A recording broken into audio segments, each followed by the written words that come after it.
మహాభారతాన్ని వినాయకుడు ఎక్కడ వ్రాసాడు? వ్యాసుడు చెప్తుంటే వినాయకుడు గంటం ఎత్తకుండా వ్రాసింది. మన భారతదేశ చివర గ్రామమైన మానాలో హిమాలయాల్లో ఉంది ఈ గ్రామం.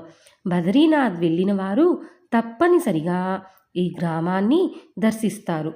జయ కావ్యమనే మహాభారతాన్ని వినాయకుడు వ్యాసుని పలుకు ప్రకారం రాస్తుంటే పక్కన ప్రవహిస్తున్న సరస్వతీ నది తన పరుగుల ఉరకల శబ్దాలకి అంతరాయం కలగకూడదని మౌనం వహించి ప్రవహిస్తుంది.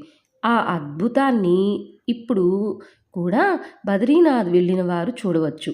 నింపాదిగా ఆగి గమనిస్తే సరస్వతీ నది భారతాన్ని రాసిన చోట శబ్దం లేకుండా ప్రవహిస్తుంది. ఆ ప్రదేశాన్ని దాటగానే మళ్ళీ గలగలలు.